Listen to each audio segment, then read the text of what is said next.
I would like to call upon Dr. Ajay Kumar, ex-Defense Secretary, Government of India, founder and chairman, Mounttech Growth Fund, Kavachh.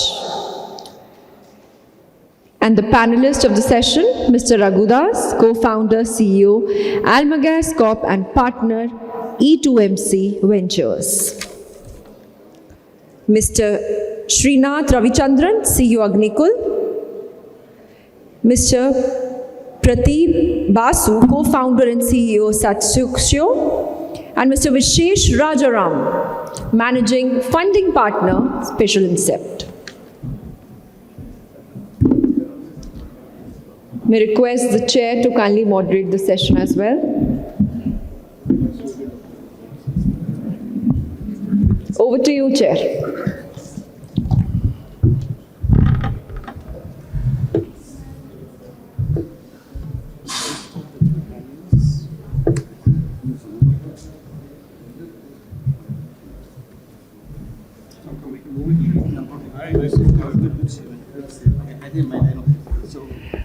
Hello, good afternoon, everyone.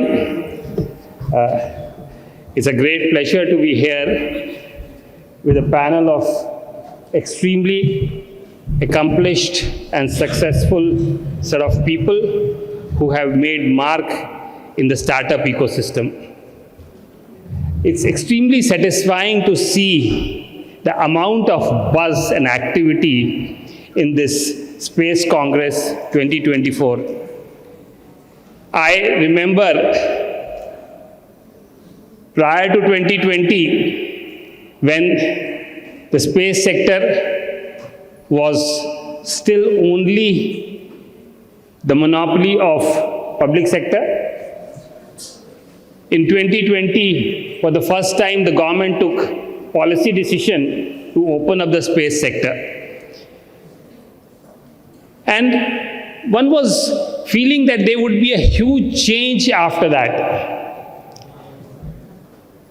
But in the first couple of years, there was relatively lukewarm interest.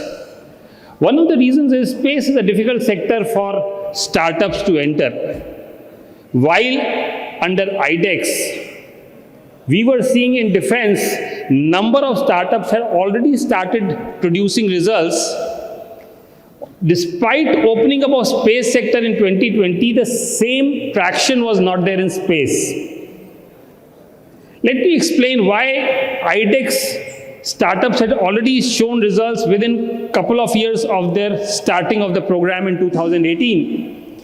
And to my mind, the biggest reason why IDEX started making such a great impact was, for the first time, government said that when you do a program, we will give you a small amount of 1.5 crores. You have to bring balance of the money, but the IP will be yours. Produce out of your effort and shared investment, you can enjoy the fruits of it. This small incentive and even a smaller grant of 1.5 crores from the government made a huge change in the whole ecosystem. And 2 years of space, we did not see that change coming. So we thought that it would be appropriate that to launch the space startup ecosystem, the space innovation system, can we actually have under IDEX the first set of challenges with an assurance that you will keep the IP and the assurance that government will procure what you produce as long as you are meeting the specifications. And that started the journey. I remember I met the Honorable Prime Minister and suggested that we could launch 75 startups to mark the 75 years of independence. And in October 2022, along with the Defense Space Agency, the first 75 space innovation challenges were launched. And thereafter, we have seen several major startups who have come and are today creating technologies which have totally changed the whole ecosystem in the country. And that is why I was saying that it was extremely heartening when I came here to see the amount of excitement in the kind of buzz that is there in the conference for this. And therefore, first of all, I would like to congratulate all the players who have been part of this ecosystem to have contributed to it tremendously in the last 2 years and taken it to such a far extent. One of the things we realized was that space, unlike other sectors, requires much more capital investment. And while the government was giving 1.5 crores under IDEX Prime up to 10 crores for few select challenges, there is a need for capital to be brought in by the startups and the industry, which is sometimes not only matching but multiple times of this amount.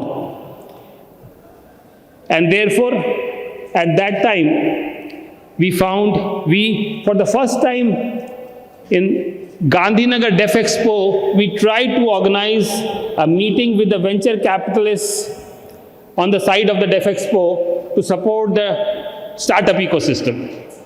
It was still early days, and I would not say that too many people even could know about it, in the sense there wasn't too much of response. It is at that time I thought that this is one of the gaps that need to be plugged. And therefore, after my retirement, along with some of the people who believe in the story of Atmanirbharta, they believe that if India has to become a developed country tomorrow, it cannot be based only on manufacturing and services. It has to be based on development of IP and products. It has to be based on development of wealth. And it is based on this thought that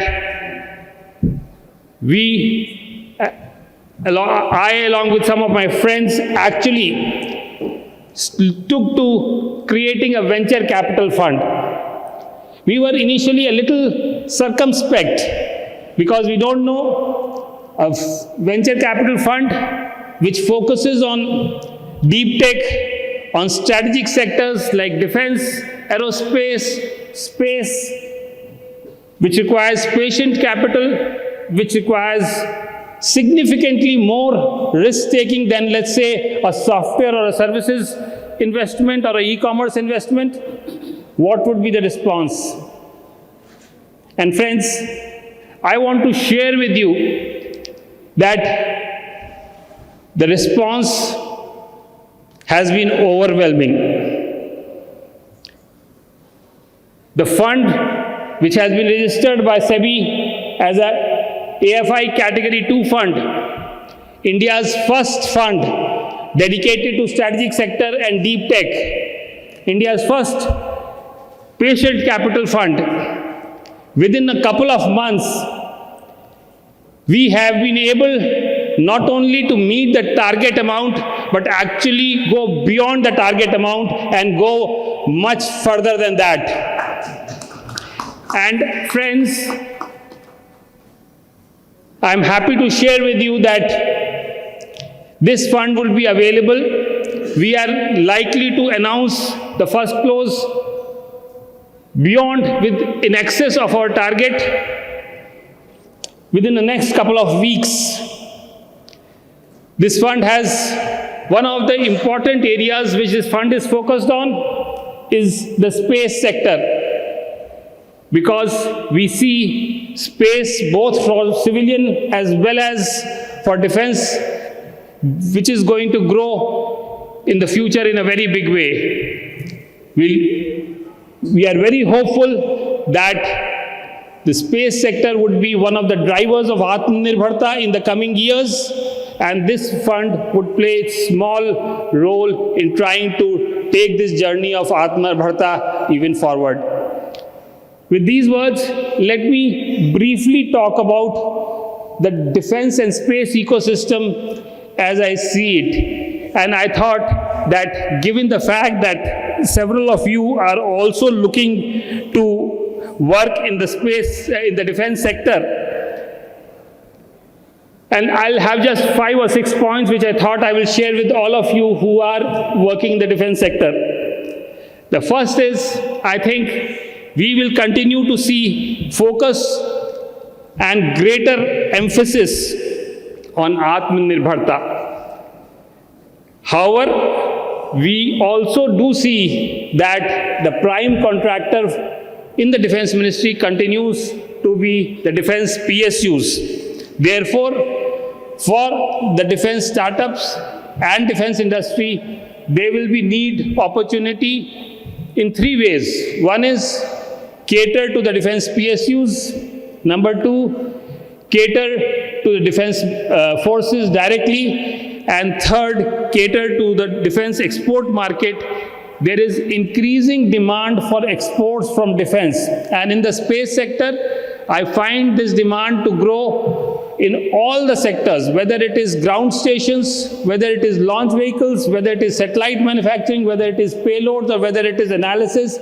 Across all verticals, there is demand from across the world in the space section. The second thing is the global war situation, the way it is panning out, we do not expect to see in the next 5 to 10 years the demand for defense equipment and in general and space defense to abate. We will continue to see this demand to continue, and therefore India has an opportunity with its new opened liberalized space sector to become a hub for various space related verticals. Third, I do think that you will continue to see that the space budget in the defense will grow. So far, the defense space budget was constrained by the delivery which was possible through the public sector ecosystem. With larger number of space players, you could expect that the defense space capital budget will increase, and this will be a big boost to the domestic industry. Also, given the fact that 75% of the procurement, defense capital budget procurement, is laid to be from the domestic sector, there is a big opportunity for the Indian industry to be able to participate in this regard. Good news for the industry is Aditi program, the enlarged IDEX program, wherein 25 crores worth of grant is available, and I think space sector will be a big beneficiary of the Aditi program given the additional capital requirements in this sector. Last point which I want to say is that for the first time, we are seeing huge traction in the IPO market for defense sector. I do expect that this energy and optimism will rub off to the space sector, and in the next 2 to 4 years, we will see space sector startups and small companies coming into the IPO market, and that would provide another opportunity for investors who are today putting their confidence in this sector. All in all, I think this is a tremendous sector with tremendous future in India, and I'm very happy to have a very esteemed panel here to participate and discuss these issues. So let me stop here and we'll go to the panel. Thank you very much.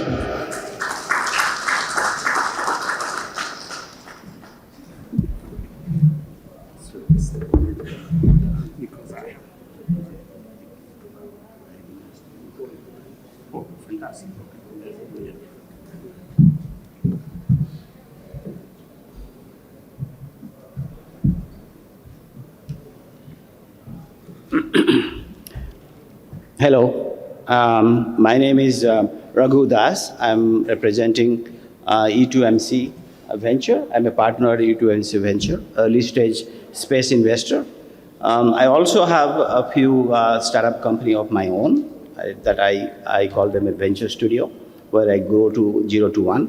So I think this panel, I see Prateep Basu is the founder and CEO of Satsure, Srinath, founder and CEO of Agnikul. Dr. Ajay Kumar already introduced, and also have Vishesh, Rajan, I think managing partner, founding partner of Speciale Investment. So I think just to make more interesting, instead of a long lecture after a heavy launch we had, so I think we'll do more of a Q&A and finding out. So we have, if I sort of count as an investor as well as a founder, so we have 3 founders and then we have 3 investors. So I think we'll moderate the questions depending on how it is. So what I will do is first we'll ask the founders like Prateep, maybe give some of the experience, how he started, what he done. He's been 5 years at least. I think you have started the company, has grown successful to revenue, also spin out a separate company, Khaled.io, and so it's all interesting. So if you can give a little bit about introduction yours, and then what inspired you, not the one that you told me, but real reason, okay? And so and then also we'll go to Srinath, and then come back to Vishesh and me as why we decided to be an investor, and then we'll see how. Then we'll take maybe a lot of questions from the audience. Thanks, Raghu. And Raghu was very clear that I have to tell the not the real story because we have a personal thing there. But just to quickly introduce, I'm Prateep, and I'm founder of a company called Satsure. It's an Earth intelligence company based out of Bangalore. Started 7 years back, one of the early movers from India, and today we are a 160-member team with an established platform and analytics suite, which is used across financial services, utilities, aviation, and as Raghu also highlighted, that in the last couple of years we started doing backward integration, and we have 4 satellites that are being launched. We actually have a test satellite launching next May, and already tested the payload that we developed indigenously earlier this year. So that would make us a full stack Earth intelligence company here. Now, in terms of why we started and also how we have come till this far, I would say, Raghu, that being from the industry, I think very few people in the current space tech in India have built a career being from space tech. I'm glad actually that people have gone out from or come to the space industry from other sectors, which adds the richness to it. But I am one of those guys who was born and brought up within the industry. First batch of Indian Institute of Space Science and Technology, ISRO, and then starting my own. We saw that there is a real case for using data from imagery from satellites for improving decision making that we do on several fronts, whether it's governance for civilian governments or for improved adaptation to climate change and impact, and also improved services. Yeah. So sorry about that. So while we had a very broad-based thesis, the underlying common element was that how can demand, first of all, shift from only defense to commercial and defense? Otherwise, sustainability of companies do not make sense. Today, as Sir Ajay sir mentioned about IDEX grants, that's a great way. It's a very important move from the government to support companies in this space. But when we started in 2017, that didn't exist. So we had to find our ways to monetize and survive.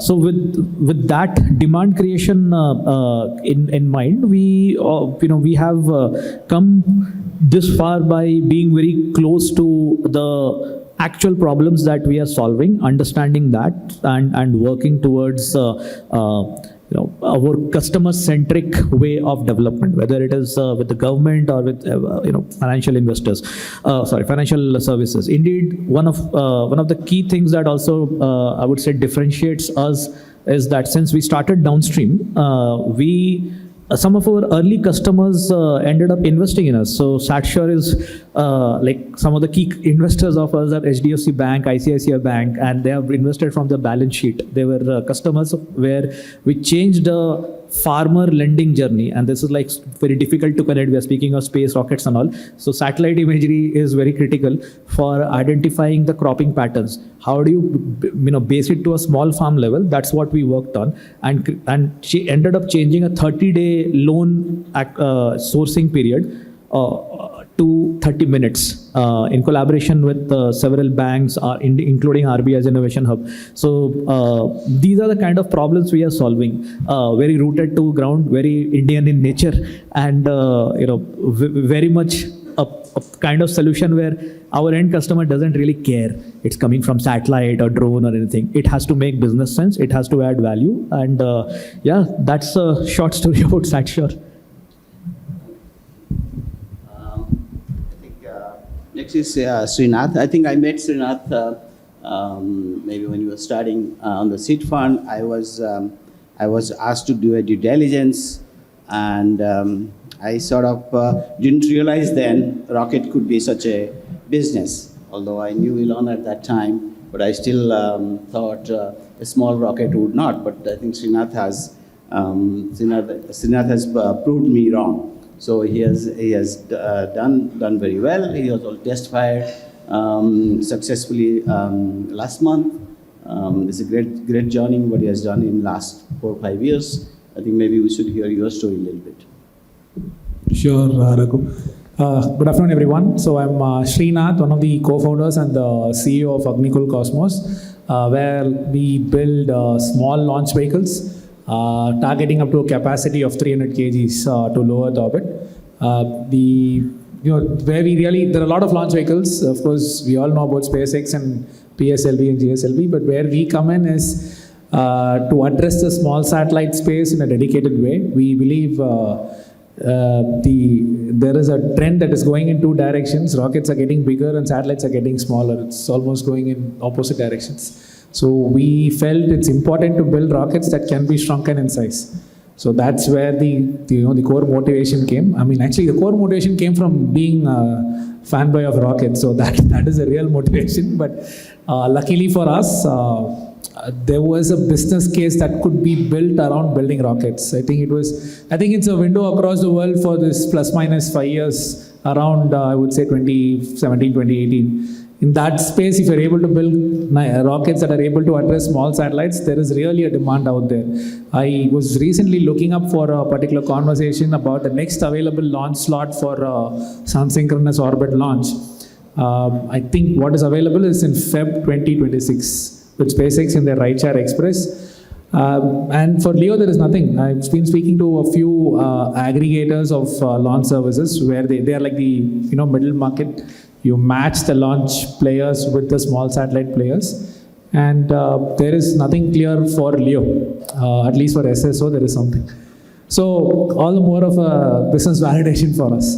So that is basically why we exist. We do things differently in 2-3 ways, but all of them are focused on enabling quick launches for small satellites. The first one is, as I told you, the ability to shrink rockets. The second one is the ability to launch from multiple launch pads or do it from a mobile launch pad. In fact, the launch that we recently did was at a launch pad within Sriharikota that we built. But that was actually first built within IIT, the campus that we are working out of, and then we brought it there. So that sort of mobility helps. and of course make rockets quickly, irrespective of whether you do dedicated launches or you do ride share or you do any version of rockets. Rockets should simply be products that can be produced quickly. And that is where things like 3D printing come in. So our team has managed to come up with a rocket engine that can be printed in a single shot. There is no human interference in the process of making a rocket engine. So these are all interesting engineering points, but like Prateep was saying, the customer should not really care if it's a 3D printed engine or a conventionally made engine. How is it adding value to him or her? I think that comes from solving for launch time. If someone wants to launch from the time the contract is signed, it should take less than 2 weeks. That's what we're focused on. Now, coming to how, where we started, how we came from, I mean, Raghu also knows the story. I've sort of pitched to him also, and he's been a part of some of our due diligence. And I think at that point in time, one thing in India that was very different was the lack of clarity in policy. This was way before InSpace that, what Raghu was mentioning about. And it was really not clear can we answer the question clearly about whether you can launch rockets commercially from India for commercial reasons, where government is not your customer. The answer was always a yes and a no. It was not very clear. So, but I think that has completely changed since 2020. I think some of us here may remember the May 2020 announcement from the finance minister then about how the self-reliance in space sector is going to get its own attention, and we have had all of the initiatives around InSpace come up. Two things that helped us sustain so far and help us continue even today. One is partnerships with the right people, particularly on the academia side. We started off and we still do a lot of work within the IIT Madras ecosystem. I think that helps a lot when you're building any deep tech company, having a strong academia partner. It helps you find people, resources, labs, and it just is a good way to brand yourself when you're still a nobody in the space. I think the second thing that helps is to put out milestones constantly. I mean, any of these deep tech products, particularly if there is more of hardware, it takes a long time to come to its final shape. So are we able to convince people and show people that there is progress always? For us, for example, doing our first engine firings, doing our first autopilot simulations, doing our first launchpad inauguration, all these things are milestones that we keep putting out, and that helps investors, vendors, customers, employees, all of them understand that there is a journey that's happening here.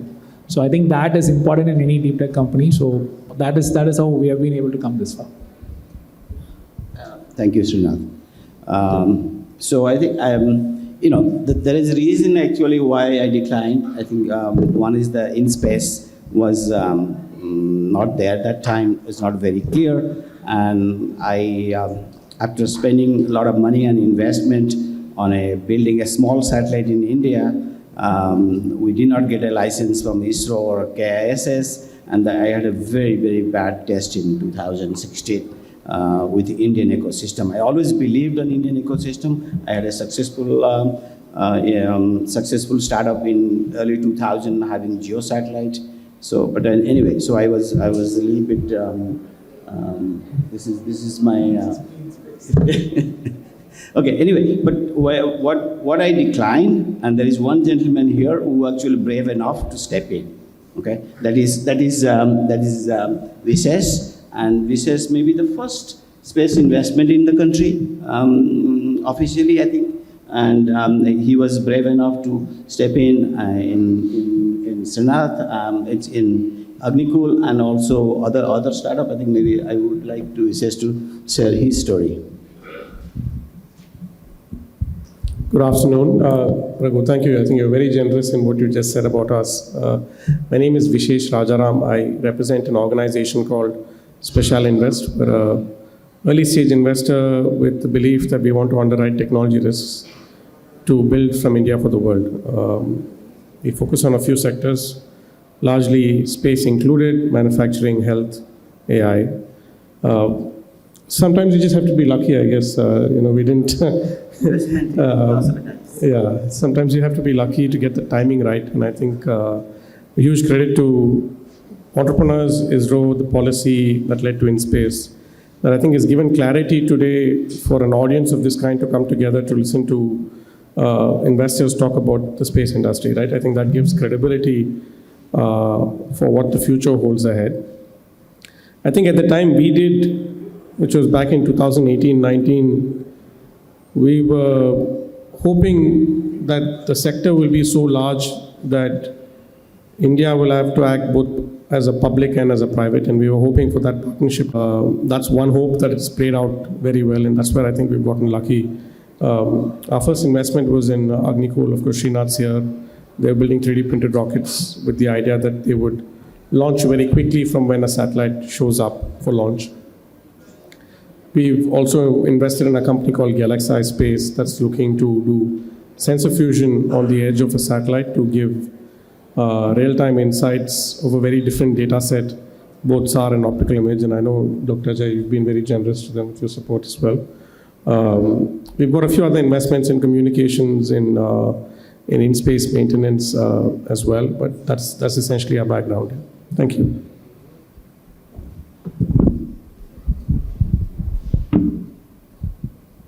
Hello. Yes. So next is Dr. Ajay Kumar. I think you already spoken, but I think I do have one question. I think was lingering in me. I would ask you that because now we have companies like at least 5 or 6 companies in Indian space ecos who have gone to Series A, and so we're still not seeing a growth funding in India yet. But when I read about Dr. Ajay Kumar's venture initiative, I think it is geared towards growth fund. I am assuming. I think that's a very welcome addition to the Indian space sector. So would you like to share a little bit on that? Yeah, so, and there's a point which I was making earlier, one of the gaps that we found was that there was not enough venture capital in this sector. And Vishesh, of course, it's amazing that he saw this opportunity ahead of everyone else. But we thought we need to create something which specializes in this sector in a big way, big time. And that is where, initially we put some people together. But I will also say that the ecosystem is changing rapidly. And I think today, what is today was not there 2 years back. And today there is a lot of investment interest as well. And that is because when we launched the fund, we weren't sure what would be the response. But like I said, for our fund, we have received overwhelming response from the investors, individual investors who have come forward and put money, and they believe that the sector is going to go forward. And I think that augurs very well. I also mentioned about the way the IPO industry is growing. Today, the retail investor is very optimistic and bullish on the space and defense both. And we will see, I think, going forward, this kind of interest, which will definitely prompt the industry to do better, the startups to do better. There will be good incentives going forward for the industry. That's at least what I think it is going to be like. Thank you. Hello. I think the next thing is, I think we heard from Dr. Kumar and all of us here. I think Indian ecosystem now ready for space startup, and we have also seen some of the successful Series A startups so far.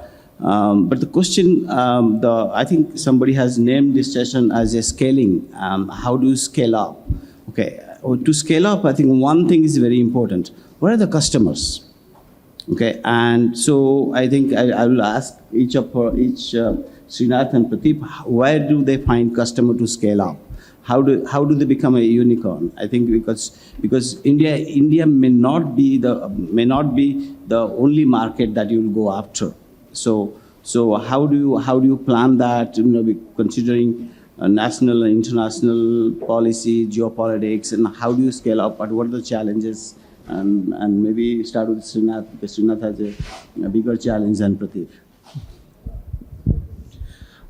Sure, Raghu. So I think, so we look at customers, anyone doing a small satellite is a customer in a way.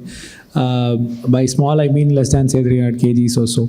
So where we look at it is, okay, first, so very global business. There is no lines that are being drawn in space, luckily. You basically are really making from India, designing in India, making in India for the world.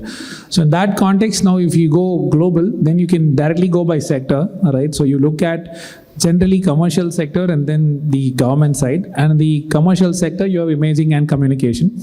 At least for imaging, there is some alignment on going a little more towards asynchronous orbits because you're over the same place at the same time.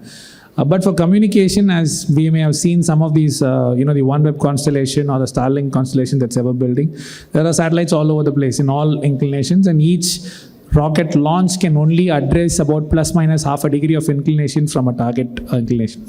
So I think there is a lot of demand for that. Because if you're doing a ride share, then you're only basically stuck to the main satellite or whatever the group of people can agree to. So that's number one. Now that is the typical side. Then we have the non-conventional use cases. We are seeing people try to store data in space. We are trying to see people do, some part of manufacturing in space, because space is becoming sort of like an environment. It used to be like a destination, right? You go there and you take photos, or you go there and you send signals back. But now it is like you go there and then you suddenly get three things that you don't easily get on Earth: low temperatures, microgravity, and vacuum. So what can we do here? I think that a lot of people are actually starting to do things that need prolonged exposures to these kind of environments. They're directly doing that in space. So those are interesting customers. On the government side, I think governments don't look at it particularly as launch vehicles or satellites. For them, it's end-to-end, right? Finally, you need a picture of some place every day or at some frequency, or you're supporting some, tracking of a certain set of common systems or so on. So I think even within India, there's a lot of conversation about what happens in each ministry, in these, how can you solve their problems through a space tech solution. So space has become one more tool to actually solve the same problem. You could have solved it even without space. Probably it will take more money, more time, less time, whatever. But it is one more tool that's available. So that is opening up across India. I think so many ministries I'm able to think of who are all looking at space as one way to solve their own problems. And then, of course, you have ISRO. And ISRO is doing a great job. And I think as a person or as a team that has solved few technologies that ISRO has not had the chance to focus time on, I think it is sort of becoming a complementing story of, okay, ISRO does this and then there is a gap here and Agnikul can come and fill that gap. And the same thing again applies to a global market in terms of what other solutions you can provide end to end, because I think at that level people usually don't come to us only for launches. They're coming to us for you could call it a full stack or something, end-to-end, basically connect people across the country or track trains across the country or track planes across the airspace or something like that. So those are all applications that we're looking at. Okay, thanks. Prateep, I think Prateep, you have solved one problem, finding customers in India at least. The insurance company, the banks and other guys. I think you also have made some connection to foreign insurance company like Munich Re and other guys. I don't know, it's Munich Re or somebody else, I think, Yes, but that's my job as an investor to know. So, but I think, come to think about it, I think, how is your international market has been? Because Indian market is there. Are you going to like the Lloyds and Munich Re and other insurance aggregator, or the guys like ADM or Monsanto or likes of them, or what is your scale, growth scale market strategy? As long as it's not confidential, you can share. No, absolutely. I think for every company in our space, the growth strategy could be very unique to that company. So, for example, a competitor of ours may have a different way. For me, the one thing, because I'm a product and sales facing person, so one very important axis I found to be very useful in defining the GTM, go to market, was actually from a conversation with one of our senior advisor, Dr. Dadwal, who is also here in the audience. He said the only competitor for remote sensing, satellite remote sensing, is a human. So to any customer, if you're able to identify can your solution using satellite remote sensing has a lower cost, higher coverage and faster turnaround time for him to do the same thing what he's doing using the human, That is your value proposition statement. Now, the same thing goes everywhere, in India, outside of India, to all customers. There are other factors which comes in. Whom are you competing with? For example, outside of India, we compete with different companies than in India. So at that time, it becomes, how are you positioned in terms of the value that you add, regionally, and across different kinds of buyers, because we are an enterprise focused company. We work with multi-billion dollar companies who will have 2-3 companies such as us as their service providers. So that mapping of the buyer and the buyer's persona is very important. What we do is we do not spray and pray, meaning we target a certain segment, we take a geography, because even when it comes to analytics, people think downstream is like, it will work everywhere. It doesn't, right? You have to actually hit a certain quality metrics, you have to hit the reliability, etc., and understand the cultural context and contextualization of your fine analytics as well. So while data collection from satellites is global, your actual solution and go-to-market has to be defined based on your TAM, competition, and the value proposition statement across the triad of things that we spoke. So it's as simple as that. It's high level, but it has done, I would say, well for us. We have customers across 12 countries, from Brazil to entire Western Europe, Southeast Asia, and Middle East today. So seems to be working. I think scaling is something the investor like. I think because investors have a period that they want to get their investment back.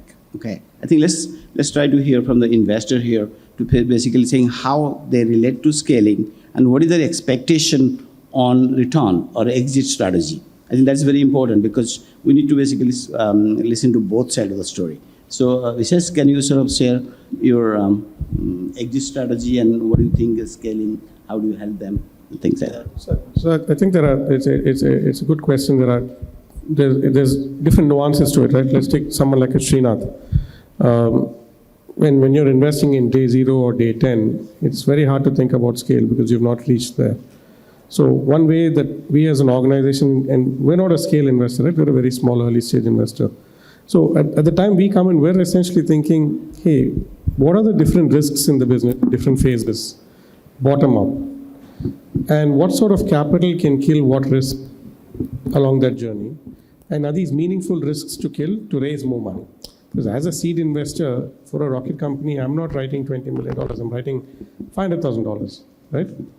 So it's very hard for me to think beyond 0 to 1 of scale. So oftentimes we break down 0 to 1 in 2 phases or 3 phases, and then try and find a way to sort of underwrite that risk to grow in. Of course, that question becomes very different if you're a downstream company. Then you're talking about ability to build a platform product and then go vertical wise and then become a horizontal product, right? So I think there are 2 aspects to how you think about scale.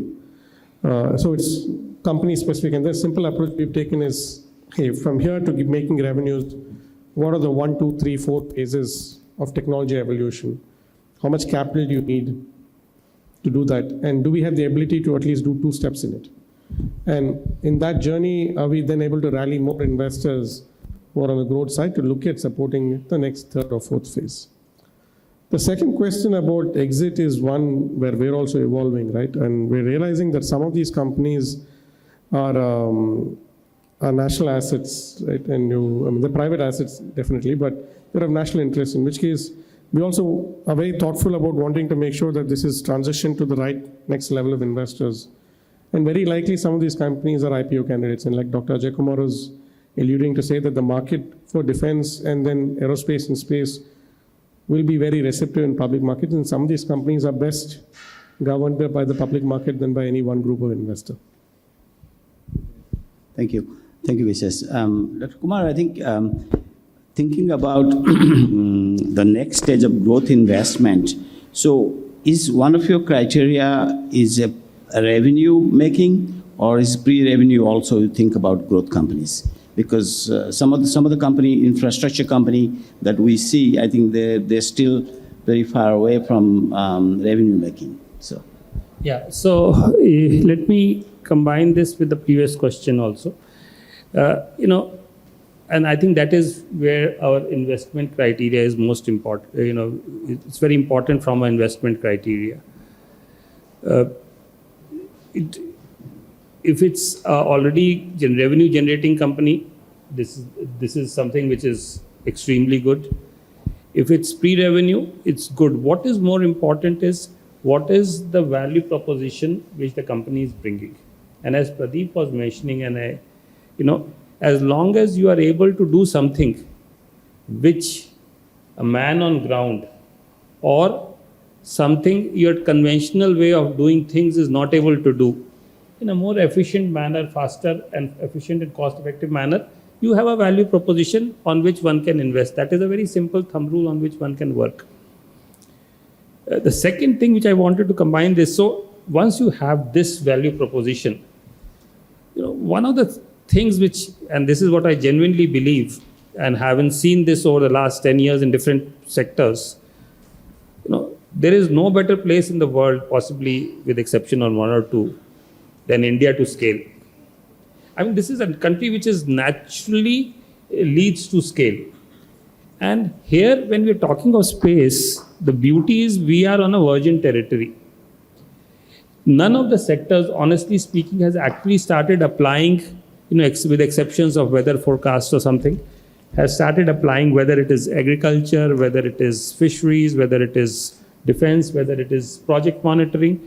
There are a huge amount, railways, large number of applications that one can think of in which can actually leverage the value of space assets. And once we have that value proposition, scaling would just be a matter of natural. The entry is possibly the most difficult one. Those who are able to break that entry and come into, then the scale will naturally follow. Having said that, I think India is just the beginning. I have had several, when I was still in service, have had several discussions, with bilateral discussions with which I have been participating, where one of the most common demand from the other side would be how, and at that time there was no private sector, how we could actually provide them services in the space sector using public sector capacities, which are fairly limited. Which were limited in the sense we were constrained because we couldn't cater to, we needed them for our own requirements, we needed for, some of the friendly nations requirements. So this demand was humongous. Now that we have a much wider base of people who can offer these services, I think there is a huge opportunity to also cater to the nations outside in various segments of it. And I really see that this is one explosion which is waiting to happen. No, thank you, Dr. Kumar. I think we at E2MC also believe that I think what was internet in 2000, I think space is today in that. So we really have a growth that could go to trillions and trillions. I think that's the market we're looking at. So it's very encouraging to listen to the investor here, also the founders. So, but I think I did tell you that I'll give you some time for Q&A. So I think now I will give it to the audience to ask any questions. Anybody? Yes. You need.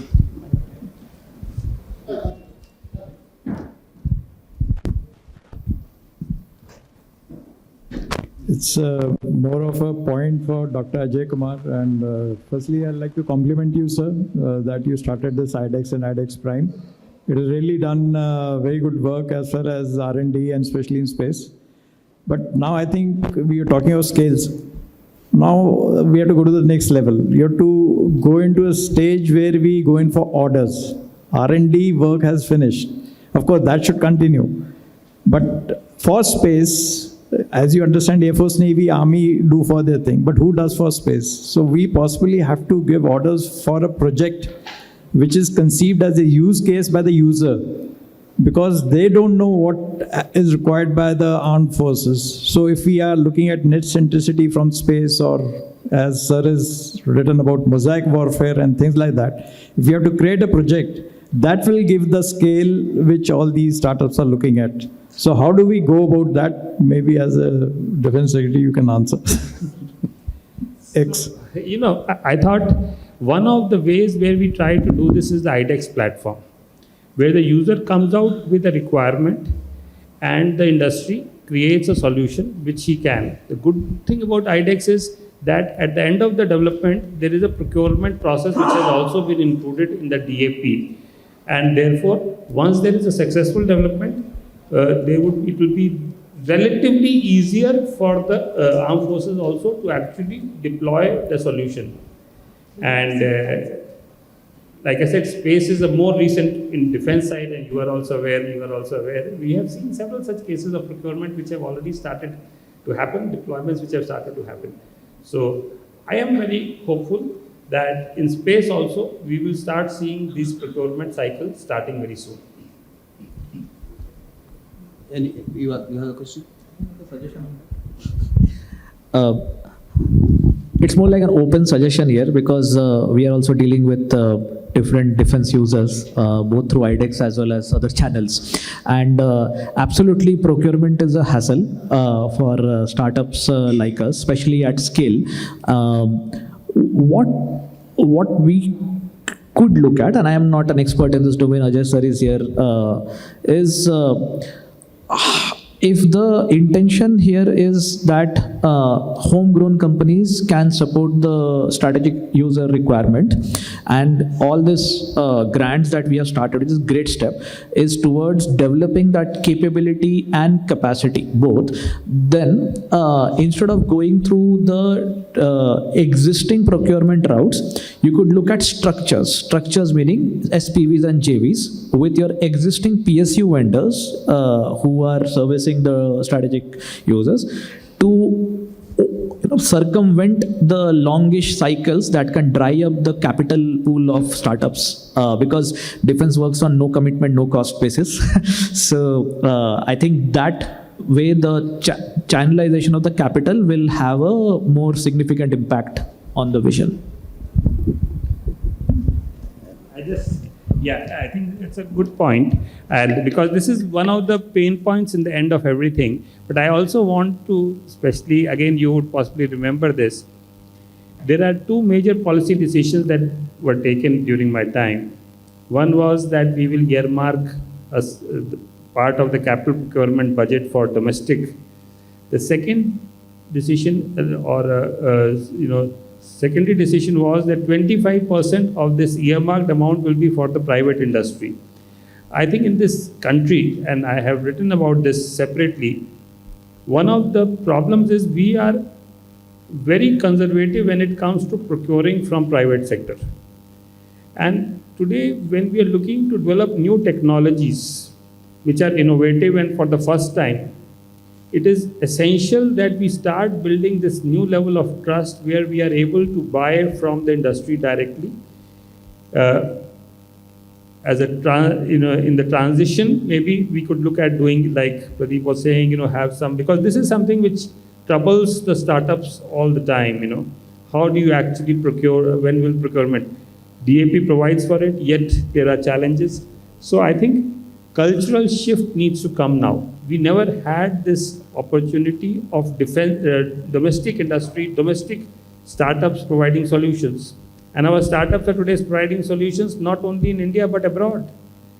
So we are getting the very best solutions coming out of India, and we must have this new cultural change of being able to procure from the startups which are indigenous solutions.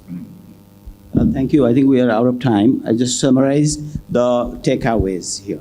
So the first of all, India is the country to be at this time in the space sector. I think that is something everybody agrees, from the founders and as well as the investors. I think so. From the investor side, we also hear they have a long and very patient understanding that this sector could take longer, and there could be exit different ways. From the founder, we also got that there is no real playbook how you should grow.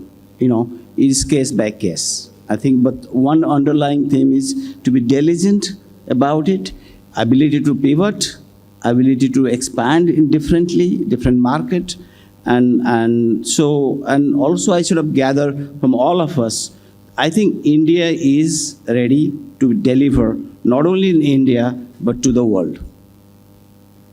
Thank you very much.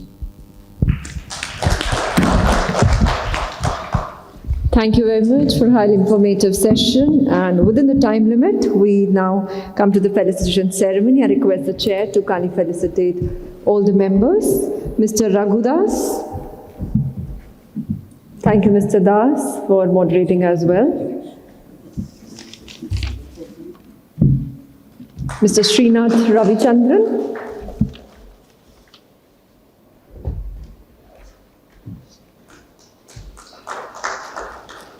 Mr. Prateep Basu.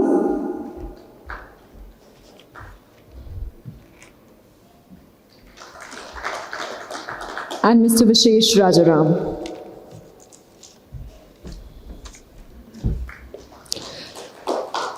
May request Lieutenant General Panu, Advisor, SIA, to kindly felicitate our chair for the session. Thank you, Dr. Ajay Kumar, for chairing the session.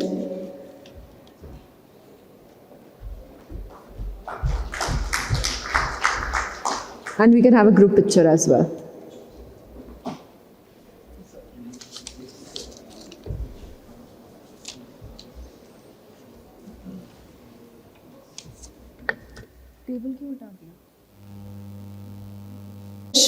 It's a dilemma of the broadcasters in changing regulatory landscapes.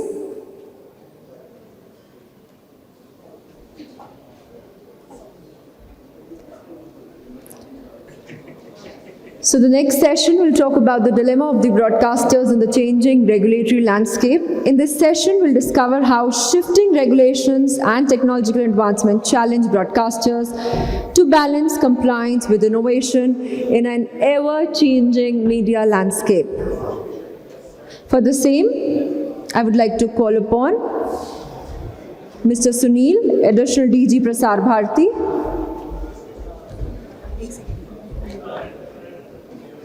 Mr. Rajdeep Singh Gohil, Director Sales, Middle East, Central and South Asia, AsiaSat.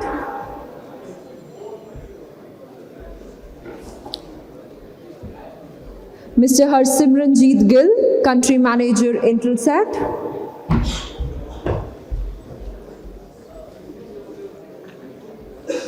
Mr. Amitabh Kumar, Advisor, Dish TV.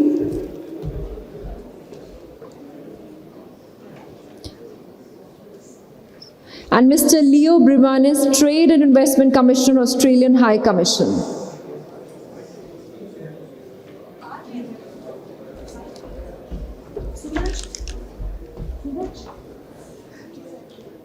Do we have the members of the next panel discussion here in the hall with us?